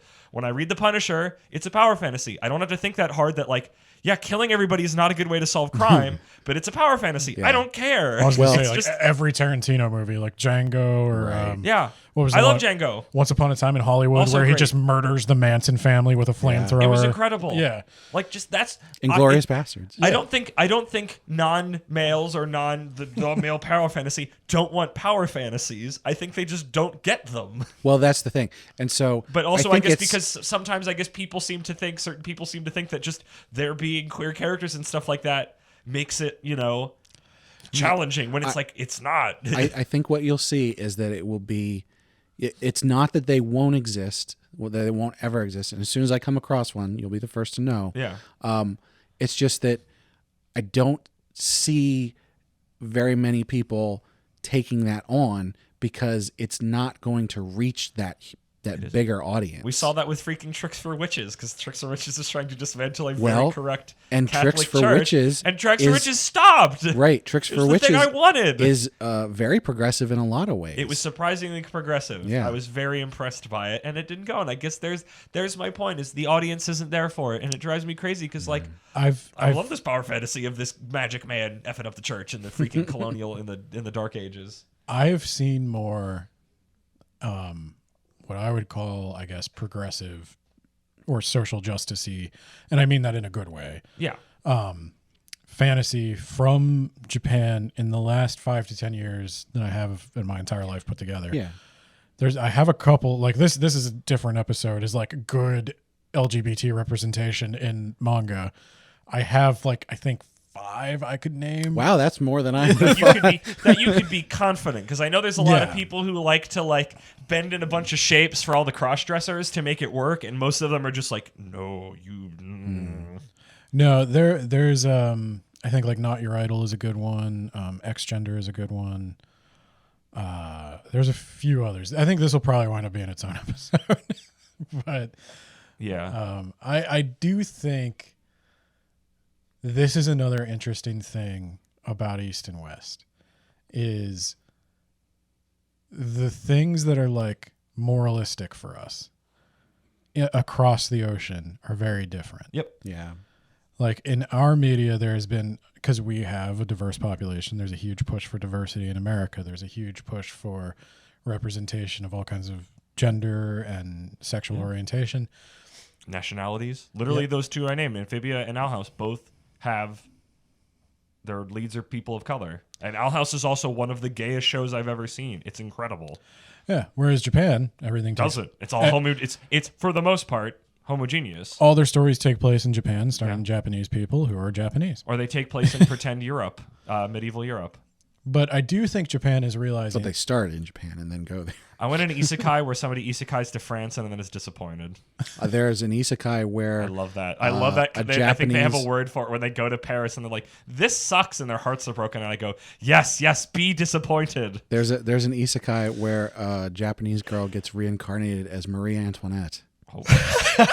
Ooh, ugh. That's So rough. Rough. I don't know if it stopped or if it just stopped being scanlated, but it's actually pretty good. But it's very. I'm very wondering early if on. Marie Antoinette is a more complicated figure than she gets credit for. Oh but yeah, It's not. I don't know if a random not Japanese historically person writing accurate. it is equipped to tackle Maybe whatever. they that's were more just a big- historically accurate than you'd think, though. I was gonna say maybe they did a lot of. I saw one where there's a a young adult series I've been kind of paying attention to. The first book is called Iron Widow by Jiren J. Zhao, and it's like a medieval mecha Chinese inspired. Whoa. Yeah, it's all over the place. What's a medieval mecha? They make Mech? mechs out of the corpses of monsters. Okay. Meat mech. A meat Yeah, Gundam. it's very. I like it. The main character is supposed to be inspired by China's first female emperor. She's kind of almost. I'd say she pronouns, but there's a little bit of gender stuff going on. There's a little bit of polyamory. I think it's something the kids would like, but the author made a joke that they're making a movie out of it, or there's a talk to make a movie trying out of it. to. And they were like, should we include a token white character for the audience to relate to? No. And she made a joke where she dresses up as Robespierre, who's been like transported into this fantasy world, and he's all confused and So getting his now head it's cut an off isekai. again. Yep. Yeah, there you go. To wrap this up, I wanted to ask. We kind of left Which- where we went, but I yeah. kind of loved where we went. Just bringing it back to Amphibia and Owl House. Which is the one where the one person gets stabbed right through the chest? I think it's Amphibia. I thought that's the because I saw A lot of brutal things happen Yeah, about those shows. I saw that online and went, "Wait a minute! You said this is Disney. Yeah. There's a sword sticking out of her chest. What the heck?" They also got a gay kiss on it. It was women, but it was still very exciting to get that on children's Wait, television. isn't that Owl that's House. Amphibia? Owl House is. Yeah. Owl House. Amphibia is not queer, but like Owl House is like very queer. There's an NB character. I have no other place to talk about this in a recorded format, but there's an NB character that you meet in the thing, and at one point you get a flashback to when they're in school and they look and sound different. And nice. I love that because you never ever see that in anything. And it's like somebody who's seen people transition, like, yes, that happens. I like to see that. It shows whatever. Okay, yeah. Sorry, it still makes me very happy that that happened. That's cool. I mean, but yeah, I guess it's like we need more of that. We do, and I mean, maybe that's. I don't know how much necessarily now that I talk about it that those stories were specifically because of the popularity of isekai in Japan and getting over here. But like, I'd love to see. I want to see a power fantasy take on an isekai that's for quote unquote to me, and not just the male power fantasy. The thing is, this sort of goes back to what I was saying about the socialization between boys and girls, but I think that's also like the separation of those two groups, I think, is where a lot of misogyny stems from. Yeah. But at the same time, I think that's where you get transphobia and homophobia and racism, because people grow up in an environment that is other people like them. They don't experience normal other people who are different from them, be it a different color or a different sexual orientation. And then they grow up and they only see these weird, distorted things in, the news or whatever, other media, or Christianity that they have no concept of. Right. But and so so it's just, they have the notes they've just sort of osmosis. They don't have a reference for real people who are these things. Yeah. And it just sort of spirals from there. Do you know one of the first things I noticed about Chainsaw Man? And it was that everybody wears the same suit. Yeah. It's great. Everybody wears this, because that was one of the first things I noticed about the world. All the devil hunters. Yeah, it's gray. It's almost genderless. Yeah. There's just the only color is the monsters. Well, when thousands of people are constantly being horribly massacred, it doesn't really matter what you're wearing. No, and it's what gives Chainsaw Man that air of depression. But it was one of the first anime in a long time, and especially when Chainsaw Man starts with that whole like, I want to touch a boob. Yeah, they cleaned it up in the anime a little bit. He doesn't say boob. He says like, I want to be with a girl or something. No, he says something about a boob at some point pretty early on. Yeah, I'm pretty 100%. Sure. I thought he didn't say boob. I thought he wanted to touch Power's chest, but yeah, I might have said chest. I don't know. I think there's an earlier part. Still whatever. The same thing. But yeah, I don't know. But Opai. But I thought that was interesting, and for as horny as Chainsaw Man presents itself to be, you think it's going to be one of those like, oh, this is going to be gore, this is going to be sexy, this is going to be. It's not though. It's not, and it's just weird gore. that it's not. And then reading that guy's horniness. It's just sad horny. Reading that guy's one shots though, they're all these like depressing humanistic stories that usually involve like death of a close friend or something like that. It's probably dealing with some stuff. Yeah, but I like that. I felt like I was reading something real. Yeah. I'm not ashamed to tell people I read Chainsaw Man the way I am ashamed to tell people I read Love Hina. The book series I May Let You Burn. Oh, I forgot. Oh yeah, we gotta figure out. You can TikTok cold outside. That. We could use them. Oh, we're gonna freaking record the hell out of that. It's gonna be great. I'm excited. You do the like the Office Space scene with the printer. Yeah. Yeah. We'll bring the robes. It'll be a whole ceremony.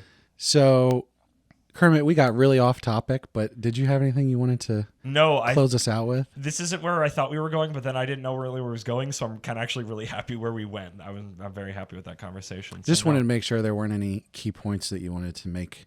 No, I thought there would be more, and then we started talking, and then I'm like, oh, shoot, I don't have anything else. So I would say, like, genuinely, like, Amphibia is done. There's 3 seasons of it. Go check it out. And Owl House is almost done. There's going to be 3 seasons, and the 3rd season's kind of weird, and, like, a third of it is out right now. So if you like isekai, but not the normal isekai power fantasy, but still kind of some of it, go check them out. They're really worth your time. I guess we could say that, like, the way that Western media sort of pulls things from Japanese culture to use them is pretty different from the way that Japan takes Western culture and uses it, because Japan sort of takes it in and sort of just does whatever they want with it. I guess some of it's a little different now, but it's like, if America takes it, even if there's not many of them, there's still Japanese people here in positions to say, hey, wait a minute, or other people cultures. And Japan, until more recently, hasn't been the case. So I think it's like, who's present to go, hey, wait a minute, watch that.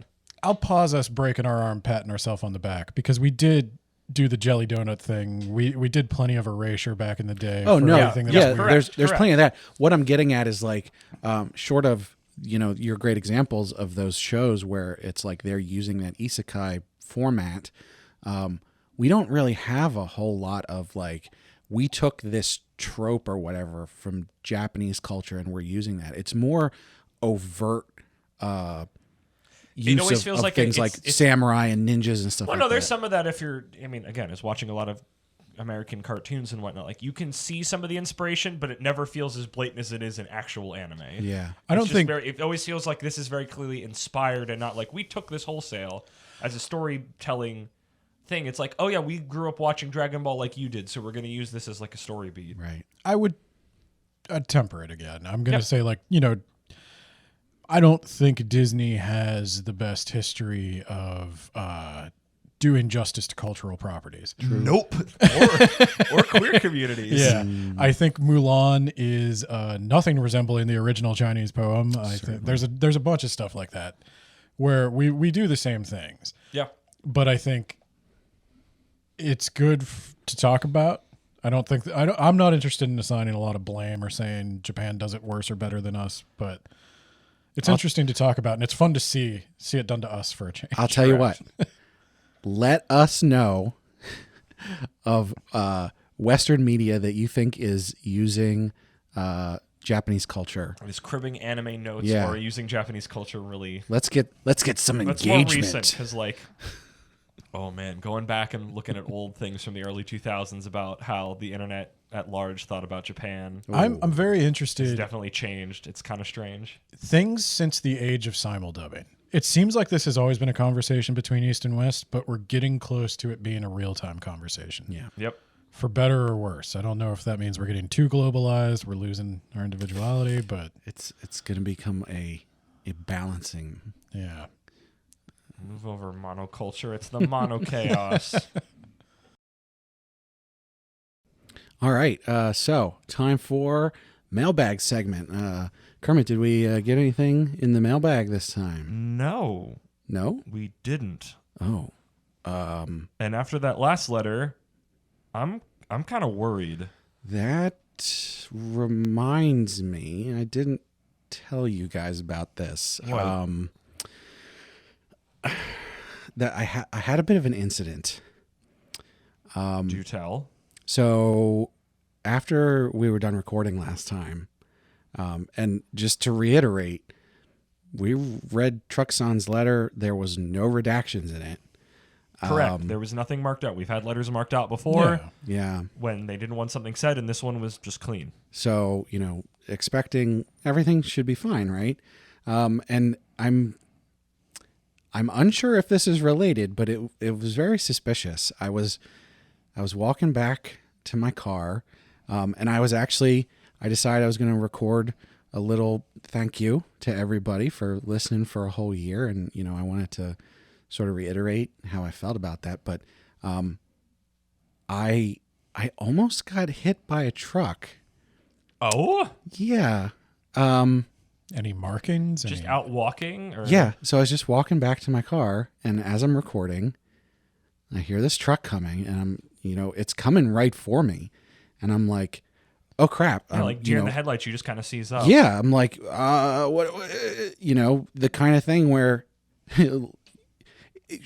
just short of life flashing before my eyes, and all of a sudden, just as this truck's about to hit me, I'm thinking like, oh, I'm about to die. This really sucks.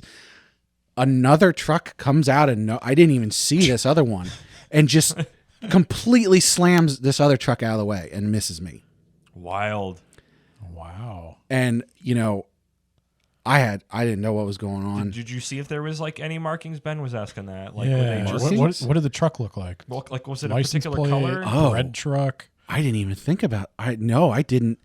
I mean, obviously, like that was a traumatic moment. So, like, you're Yeah. not always going to remember everything. I didn't. Oh my god! I didn't even think about that. I just got out of there. I don't blame you. Yeah, it's wise. So You think that's related? the timing is very suspicious. Like, isn't it weird? Like, why in the little neighborhood around my apartment, a truck would almost hit you and then another truck would hit like that. I don't think Waiting, especially you didn't 'cause, hear like, that? no, and especially because like I feel like that would have come up in the news, and I definitely didn't hear that. You didn't see a wreck outside? No, Huh? no. I went out walking like I did every morning. I didn't see anything. I know where you park. Heck? It's strange that they would even be able to get up enough speed. Well, I don't know what was going on. I'm not gonna venture a guess at this time. I'm I think, sure we'll find out given some time. I think something's up. it was a random fluke. That, Actually, yeah, it's Let's yep. let's keep our mouth. It was shut. a random fluke. Let's keep our It mouth was a shut. random fluke. Wink.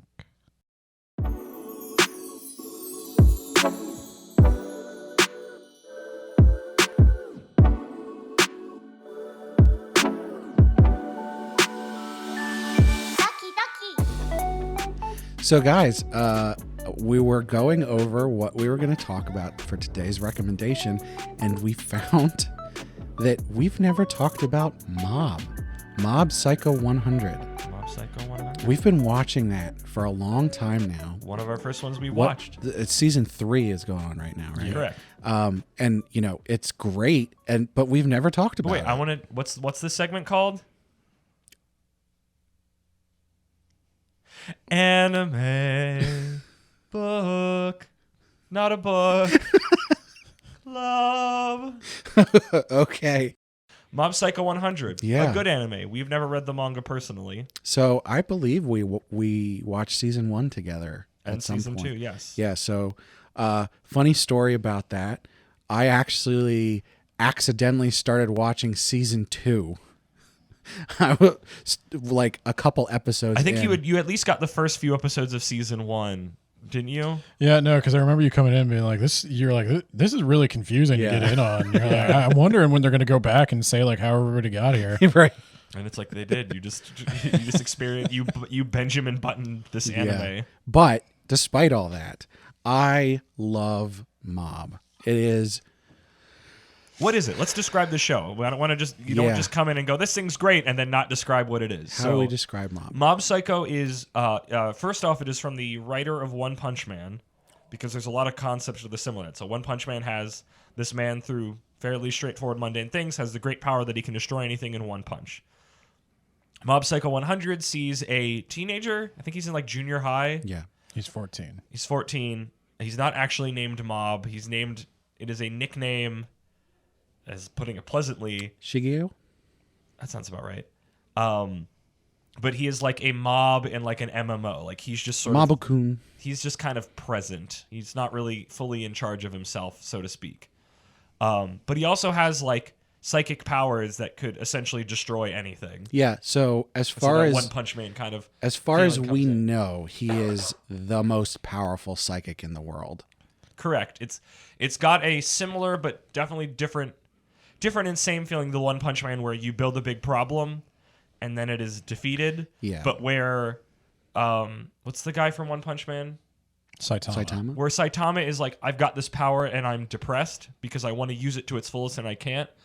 Mob usually actively does not like using his psychic powers. Yeah. He wants to be able to learn how to be like a regular person. Which I will say, the one thing that tends to irk me the most in Mob, and this is not a real problem, but it just sort of at the back of my mind, a niggling, is that a word I can use? Thing that sort of bugs me a little bit is there's all these situations where he could potentially very easily resolve, and he doesn't because he's like not confident in himself and he doesn't want to use his powers if he doesn't have to and all that stuff. Yeah, his powers, especially going off the chain, is based around his emotions, and this is Yeah. where the 100 name comes in, because over time you will see his like little emotion gauge fill up, so it's like, oh, Mob's emotion gauge is at like 62% after he has like a particular interaction with somebody, and all of this sounds very like shonen anime rote, and Mob is like, even though it will play with those trappings, it just isn't that. It's almost shonen battle anime in reverse to an extent. How so? Describe that. So like I don't instead of disagree, but I want to understand your picture. instead of the protagonist going, I'm working to get stronger and it's more like, I'm the strongest and I want to work to be a normal human. I want to work to be a not just a normal human, but like a complete human. Like Yeah. this is an anime that I found that does really good stuff with mental health. To spoil a thing in the beginning that is literally one of my favorite things and is now donning two of my workout tank tops that I go to the gym in. They have this big thing early on where it's like, oh, Mob doesn't know what to do, so he joins the like occult club, which is this crappy little club. They're all kind of losers, like tucked away in this corner of the school. And then a bunch of these big jock guys come in and go, hey, unless you can like actually prove yourself as a club, we're taking over this space. And you're like, oh, it's the jocks beating up the nerds, whatever. This sucks. And then you learn it's not that, it's the Body Improvement Club, and they're the most wonderful supporting guys ever. And these occult guys actually kind of suck.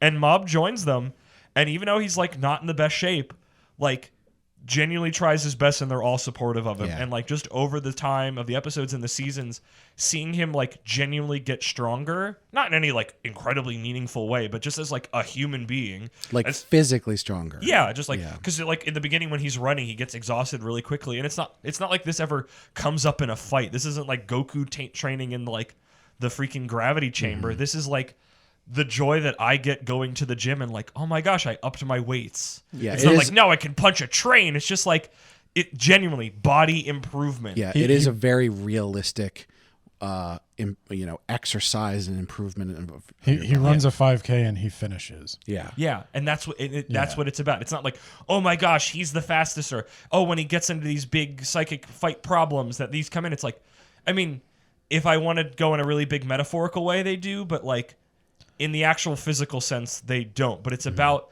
like I've never seen something where watching the character grows so organically that you can see it over time, where it's kind of slow, but you see it in moments as he's interacting with people over the seasons where like he's getting more understanding of his emotions. He's more in control of them. He makes more decisions for himself instead of just following along what's going on. Right. But he's also confused with some of that, and it's just I don't know. It's very relatable. Mob Yeah. Psycho is what Stan Lee wanted Spider-Man to be, but Stan Lee is not a very good writer. Like Spider-Man has great power, and that should come with great responsibility. Same for Mob, because Mob has a teacher who tells him we don't use psychic powers to hurt people. It's like knives; they're tools. Well, and it's also important to note that when he was a child, he accidentally hurt his brother with his psychic powers, and so he, and they sort of get over this in the first season, but he's got sort of like what could be described as a mental block on it. Yeah. Even though he can still like use his powers, he's very afraid to use them because he doesn't want to hurt anybody. Right. And like Peter Parker, he's a nerd who is trying to sort of find his way in the world, try to learn how to talk to a girl he likes who he happens to have grown up next to. Gosh, I want a side tangent there. I never trust anime when it comes to like, here's the girl that we have not spent any time with. Mm-hmm. And the way Mob has been doing it, because it's like we finally got a little extra sliver. It's like I trust Mob is going to actually do that story properly because they've been so realistic and progressive with so many other things where it's like, how are you going to be close to this human that you've never talked to? Yeah. And usually we're in those anime cases, it's like, oh, whatever, boy gets with girl. But in this case, it's like, I think that is a thing they're going to deal with. Yeah, like, it seems really they realistic. deal with so many other like actual growing up things in a fresh way that just, I don't know, it feels very resonant to me. This season's been about like, I'm about to go to high school. Like, what is my career going to be? What am I going to do with my life? On top of the big fantasy, should I stay where it's comfortable? Should I take risks? And the thing I like about Mob more than most anime is that each season of Mob could be the last season. I'd be totally satisfied. I'm always surprised there's another season, Yeah. but I'm always like, oh my gosh, I get another blessing of Mob in my life. Hell yes. Mob in one season shows character growth that most animes never achieve. Oh yeah. in hundreds of 7, episodes. Yeah. That level of like, one is obviously not much of an artist. I love his art style. One of the things I do love about Mob is the look of it. It's so these are parents that actually look like parents I've met, and it's very satisfying. I like one's imagination. Yes. But I definitely think the characters he creates, the things he writes,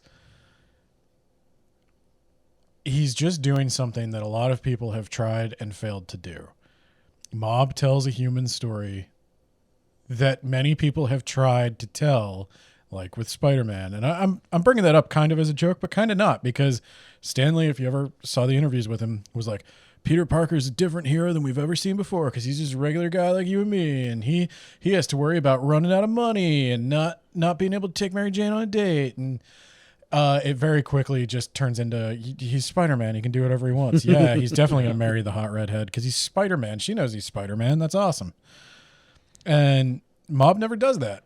Mob is constantly, initially in the first season, it's Mob Psycho 100 because he's afraid of losing self-control. He's afraid of showing emotion because that's when his powers come out and that's when he hurts the people around him. But then he gets over that. He starts using his psychic powers to help people. And they just manage to do character arcs and write stories in a way that most other animes are not interested in doing. Yeah. While also having some of the best animation. Yeah, it gets to eat. It gets to have its cake and eat it too. It gets to do a very usually anime bungles these stories or doesn't do them with this level of feeling and depth, but also it just has fun, actiony, funny moments that are very anime. But it just does it so flawlessly, and I don't know how. We definitely need to drive the point home that on top of this sort of somber growth and introspection and everything, a very human story. It's very funny. It's very funny. It's very over the top. Yeah, the animation's incredible. The action is gorgeous. The amount of times that I laugh during Mob Psycho 100, it's the reason I usually like to end with it when we have our anime nights.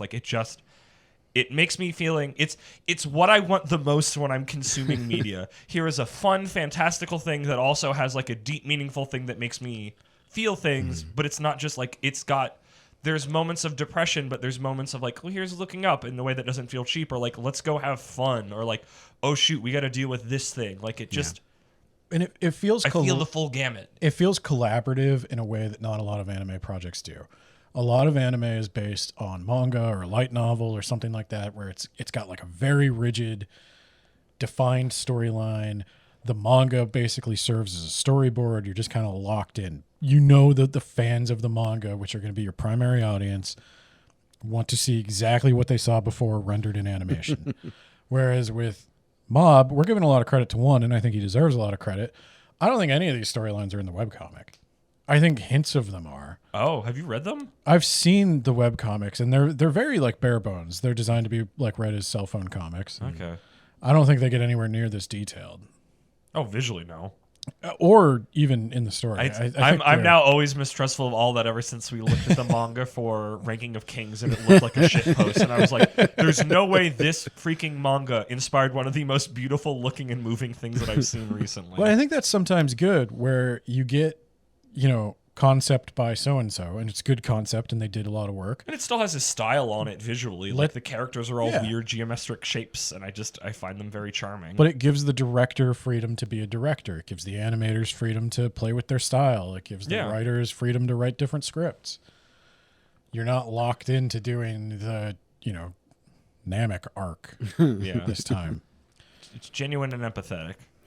I also want to point out, the other characters are so well done. Obviously, Mob is a very complex and deep character, but all of these characters that surround him are just so well executed and have many layers and things. We're going to talk about Reagan. Specifically Reagan. We're going to talk about Reagan. Who is ostensibly Mob's mentor.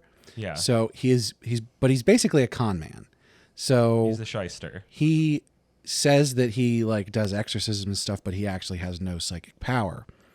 And he then uses Mob, because Mob does have psychic power, to basically gain a leg up in the world and become a real medium or whatever. He's also I think even before Mob comes into the picture, he's technically lying to people, but he uses his skills to still help the people that come in to deal with their problems in usually comedic but still meaningful ways. And that's the thing that gets me the most with him is that you've got these different levels, because if you just look at him at sort of a surface level, you get this like, oh, he's a con man, shyster, like he's lying to these people, lying he's to taking people. their money because he is Yeah. a little money obsessed. But then you get a little bit deeper and you're like, oh, he is actually solving a lot of problems for people. He genuinely wants to help Mob out on his journey. Yeah.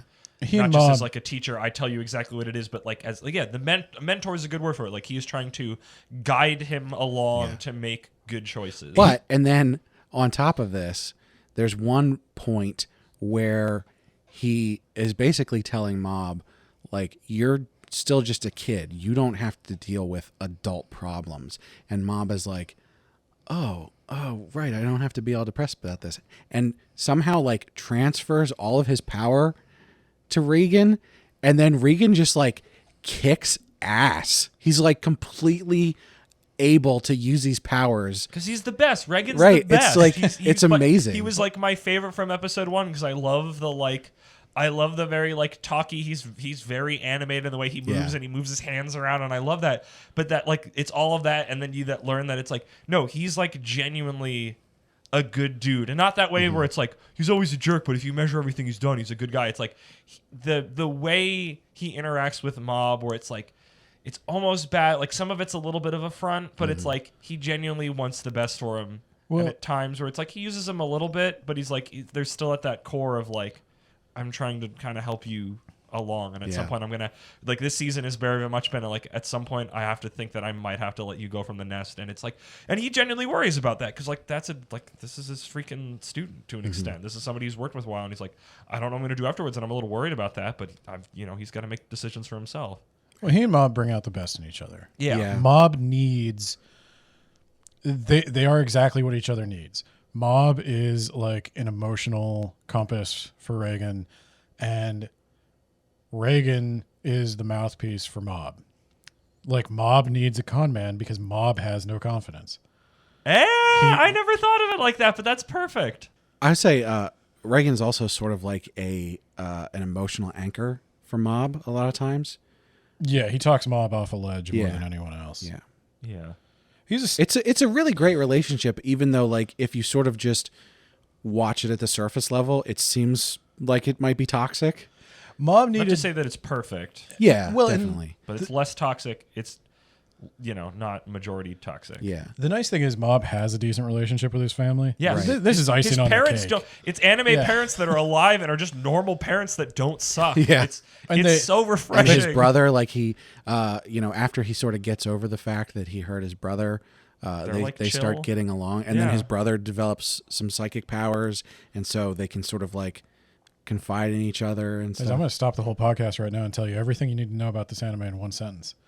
His dad took off work to watch his track meet. You name me one anime where a father took off work to do anything. And he didn't die in a horrible accident on the way there. Give me one anime where a father takes off work. Full stop. Oh yeah.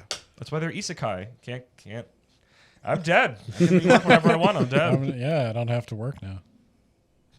That is most of them, Name actually. an anime father who died via truck sand so he could go isekai style to his child's track meet. But yeah, no, a Mob Psycho. Like I love Spy Family. I love One Piece. But there's something about Mob Psycho. Maybe because it doesn't feel like it's still very clearly anime, but it doesn't feel as anime as the other ones.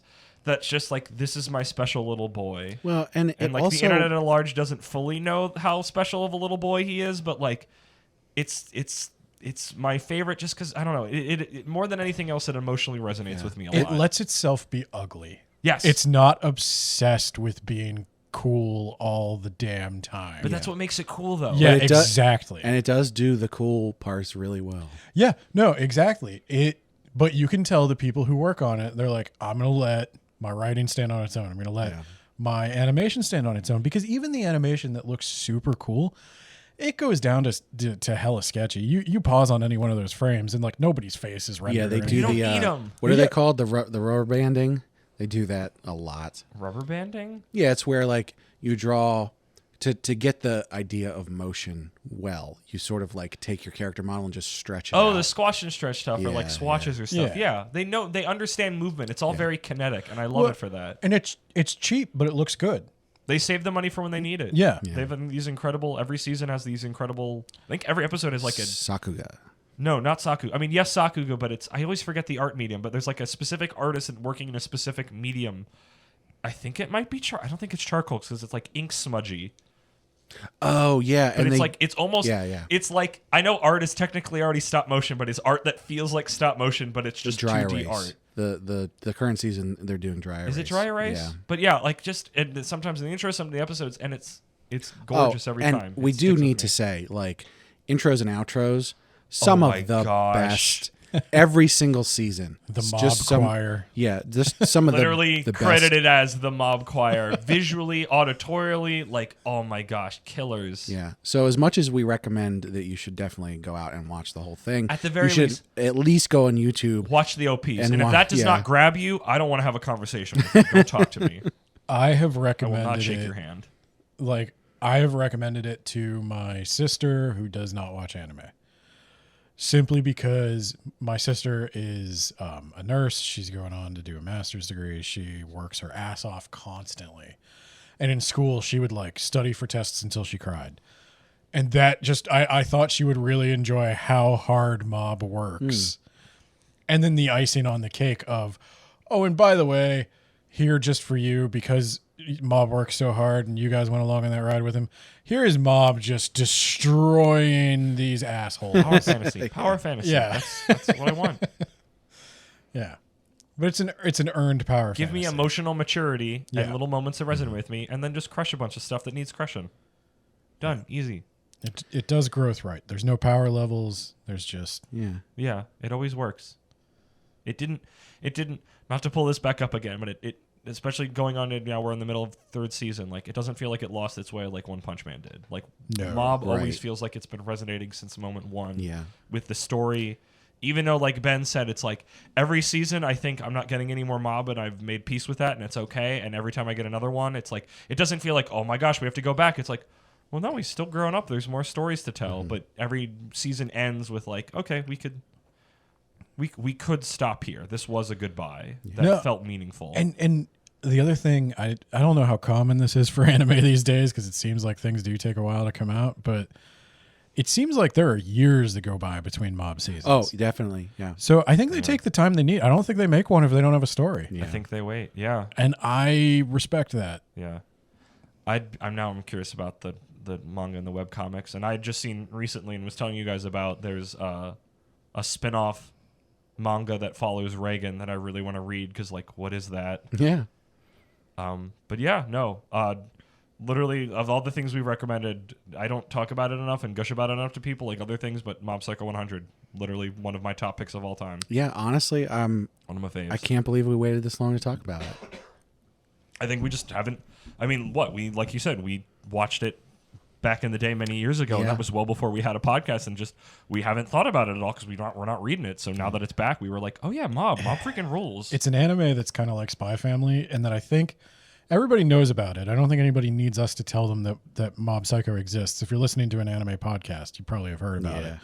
But you may have the wrong idea about it. Yeah. Like if somebody explains to you the plot of Spy Family, it's like, yeah, that is the plot, but that's it's not not. what it's like. When I describe it to you like that, it sounds like, and your brain is thinking about it as an anime, you're gonna see something else in your head, and it's like it's Yeah, not that. And I feel like Mob is the same thing. It's like whatever you're thinking, it's not that. If you like anime, Mob is worth a shot. Yes. If you don't like it, you're not okay. That's fine. One or two episodes is probably enough to know. Oh yeah, No. you should know by the third episode if you're gonna actually like it. Yeah. Yeah. So yeah, definitely check that out. A very high recommend from us. Probably in the top 10. I would I would say top 10 anime of all time for me. Yeah, It's of all easy. time, I think. Easy. So let us know if you've watched it. Let us know what you think. If you haven't watched it, go watch it and then let us know what you think. Yeah. Or watch the at the very minimum, watch the OPs. Yeah. They're so good. I'm gonna go watch them right after this.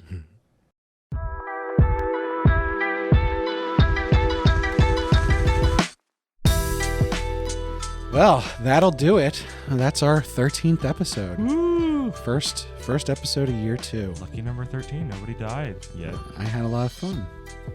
Yeah, this was a good Always one. do. Getting back at it. I like talking to you guys. What a surprise. So yeah, we hope you enjoyed listening. We really appreciate all of our listeners, especially our German listeners. We know you're out there. But yeah, we'd love to hear from you. There's a bunch of different ways that you can contact us at this point, and I will tell you about them right now. We got our website, animepodcasterreincarnation.com, which you can go out there and comment on the posts for the specific podcast episodes. We also have different blog posts out there with additional information and reviews and stuff like that. So check that out. We do now have a Patreon. If you'd like to throw us a couple dollars and tell us that you like what we're doing, that's at Anime Podcaster Reincarnation on Patreon. We don't have any tiers out there yet. We want to hear from people and hear what you would want from the tiers. Like, what kind of benefits do you want? So definitely let us know about that. You can find us all on Twitter, at least for now, until Elon Musk tears it all down. I forgot about that circus. You can hit me up at Isekai Sensei, and Ben is at Bento Baggins. Yep. And Kermit D. Grog, Correct. which he'll probably never read again. No. So you can, DM or mention me or Ben, and we'll make sure he sees it. You can also just email us directly, Isekai Sensei-Sama at gmail.com. Send us whatever. If you want to send us something for the mailbag, you can do that there. If you just want to let us know what's going on, what you like, what you don't like, just shoot us an email. I'm also on Mastodon if you're one of those people. Yeah, I haven't jumped over there yet. So. And we got our YouTube channel where we release this in stereo.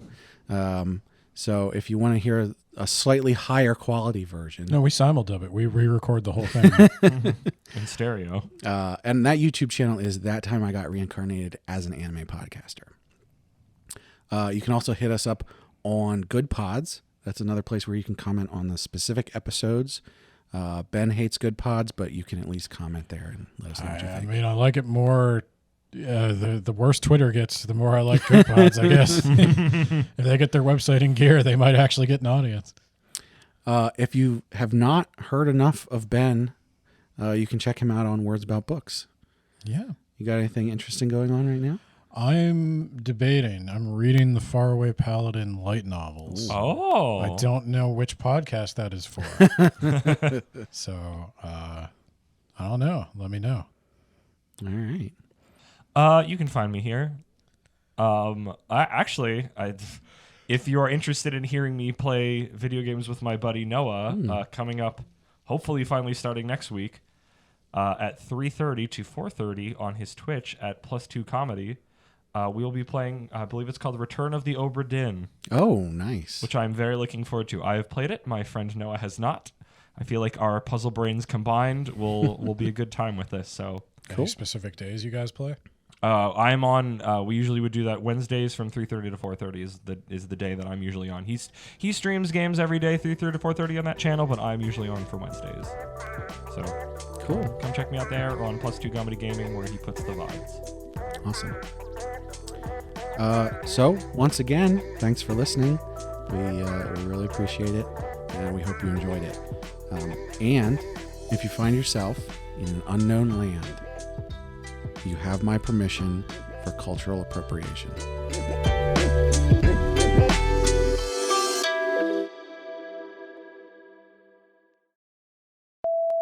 Is the red light on? The red light is on. That means we're recording. Brad, you have to turn on the red light.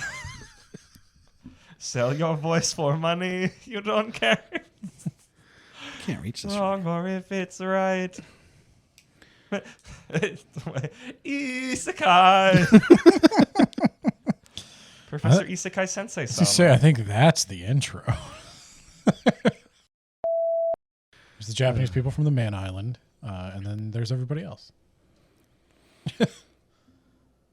So I don't know it's more diverse than that, but it's a bit. Sorry. No. I mean, I'm talking I was about. like, I was genuinely just thinking Yeah. about like all this stuff I've been learning in Golden Kamuy. It's like I've never thought about there being Japanese Russians, but totally that would be a thing. They're right next to each other. They have bordering islands. Like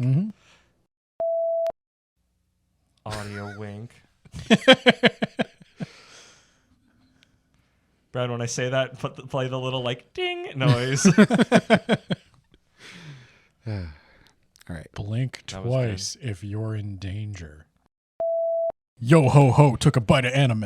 Oh jeez. Yo ho ho, we took a bite of gum gum. We're gonna move on And right away. away. Nami's not shy. The pirate crew coming through doing the thing. He's the king of the pirates. He's gonna be king. And then every time they got another crewmate, the intro changed so it would reference Sanji and stuff. But I stopped watching, so I don't know those versions. Because supposedly there's a version where Chopper's a doctor, and I never heard it.